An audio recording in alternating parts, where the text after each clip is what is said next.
Ngayong buwan ng Abril 2025 ay muling umingay ang mundo ng crypto, lalo na dito kay XRP. Matapos po ang isang napakalaking transaction. Isang kilalang whale na hindi pa rin tukoy kung sino ang nag-transfer ng mahigit 29 million na XRP papunta sa isang wallet na konektado kay Coinbase. Kung iniisip mo kung malaking halaga ba ito? Oo, napakalaki. Ang halaga ng transaction ay umabot po ng mahigit $63 million o humigit kumulang 3.6 billion pesos po yan sa kasalukuyang palitan. Kaya ngayong araw, pag-uusapan po natin ang detalye ng transaction na ito. Ano ang ibig sabihin ng ganitong kilos or movement sa loob ng crypto ecosystem? At ano ang epekto nito sa atin bilang mga Pinoy crypto traders at investors ni XRP? Ayan, bago po tayo magpatuloy ay pakibasa na lamang po muna ang disclaimer dito sa ibaba ng ating screen. Ayan, simulan po natin sa kung ano po ang nangyari sa transaction na ito. Bandang alas 12 po ng tanghali nitong April 15, 2025, isang transaction ang nadetect ng whale alert. Isang hindi kilalang sender ang nagpadala ng eksaktong 29,532,534 na XRP mula sa isang hindi kilalang wallet or unlabeled wallet papunta po sa isang deposit address ng Coinbase na may identifier na nagsisimula sa RUJ8LN. Ayan. Sa presyong $2.16 bawat XRP noong oras po ng pag-transfer na ito, ang buong halaga ng transaction ay umabot po sa $63.81 million.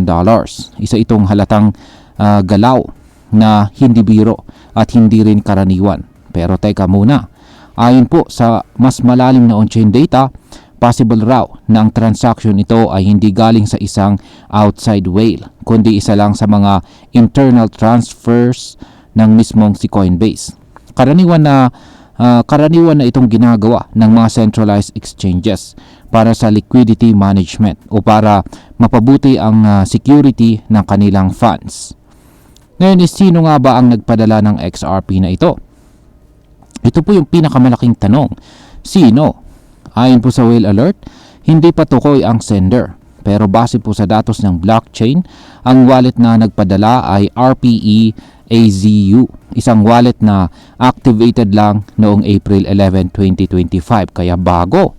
Simula noon ay tumanggap na ito ng XRP mula sa iba't ibang sources na pawang konektado rin kay Coinbase. Kaya posibleng si Coinbase mismo ang nasa likod ng transfer na ito. Mukhang nilikom po nila ang mga XRP sa isang wallet. Tapos ngayon ay inililipat na nila ito sa isa pang address, marahil para sa user withdrawals. Ang interesting po dito ay kung paano po gumalaw ang recipient wallet. Pagkatapos pong matanggap ang 29.5 million XRP, halos 28 million XRP na agad ang nailabas nito sa mahigit 100 na transactions. Ibig sabihin ay mataas po ang activity at may aktual na galawan ng withdrawals o liquidity provisioning.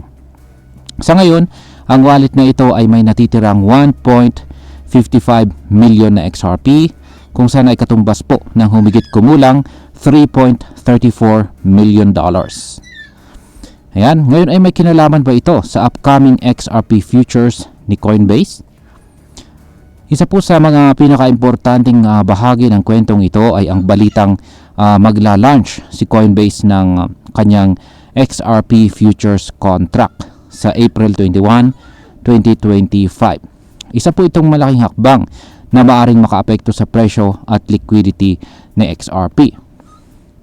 Ang futures contract ay isang uri po ito ng financial derivative kung saan pwedeng tumaya ang traders kung tataas o bababa ang presyo ng isang asset sa hinaharap. So, kung papasukin ni Coinbase ito para kay XRP, ibig sabihin ay may tiwala po silang sapat na ang market interest para dito. At ang paggalaw ng halos 30 million XRP papunta sa kanilang platform ay posibleng preparation po ito para rito. Ngayon ay paano naman ang galaw mula kay Ripple mismo? Yan, hindi lamang po si Coinbase ang may malaking transfer. Isang araw po bago ang transaksyon ito, nitong April 14, 2025, si Ripple mismo ay nagpadala na rin ng 70 million XRP. At yan po ay nagkakahalaga naman ng $150 million. At ito po ay papunta sa isang hindi rin kilalang wallet. Ayon po sa tracking ng BitTomp, yan, ang wallet na ginamit ay ayan po, ang RP4XV3. Na-activate pa ito noong October 2023 at involved sa mga naunang transaction ni Ripple. Ang huling malaking galaw nito ay noong pang April 11, 2025 nang makatanggap po ito ng 200 million XRP mula kay Ripple mismo.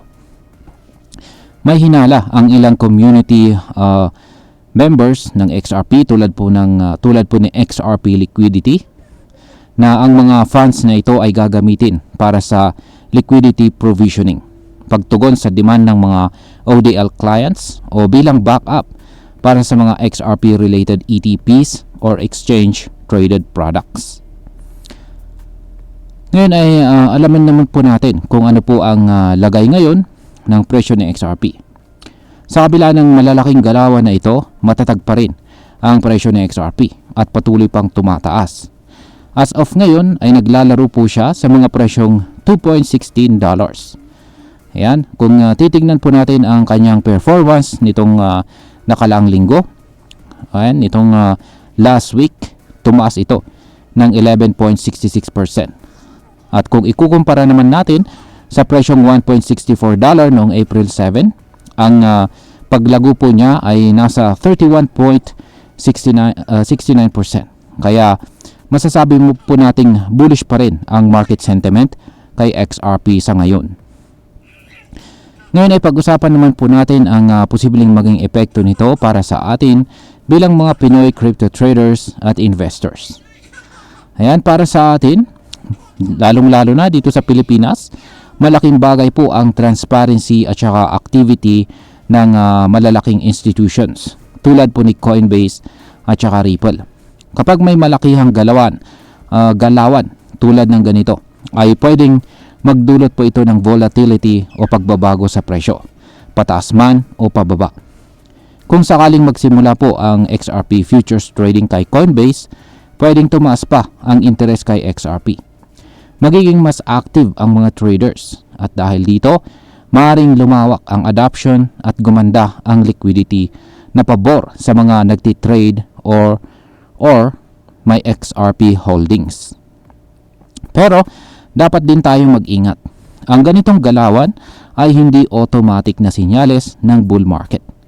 Kailangang bantayan po natin ang presyo at mga developments, lalo na kung may malaking pagbuhos ng tokens sa market na maaari pong magdulot ng pagbagsak ng presyo. Yan, bilang panghuli ay ang masasabi ko naman tungkol dito ay ang mga ganitong kilos, lalo na ang sabayang galaw ni Coinbase at Ripple ay nagpapakita na may malalim na plano at direksyon ang mga institusyong ito pagdating kay XRP. Hindi lang basta galawan ito ng isang whale na gustong magbenta or bumili. Mukhang positioning ito or paghahanda para sa mas malaking hakbang. At ang XRP futures ng Coinbase ay isa pong sinyales na unti-unti nang tinatanggap ulit si XRP sa mainstream trading ecosystem matapos ang mga taon ng uncertainty dahil sa kaso kay SEC. Para sa atin, bilang mga investors, magandang pagmasdan ito ng mabuti. Maaring may magandang oportunidad, pero dapat laging may disiplina at saka risk management. Hindi porket tumataas si XRP ay sabak agad. Planuhin natin, pag-aralan natin at bantayan natin ang market.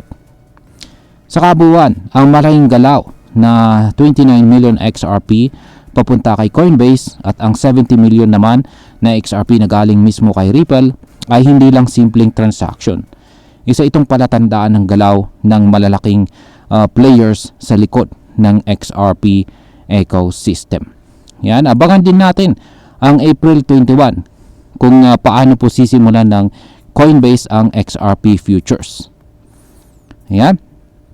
At hanggang dito na lamang po tayo sa video na ito mga ka-crypto. Marami pong salamat sa panunood. Ingat po tayo lagi at God bless po sa ating lahat.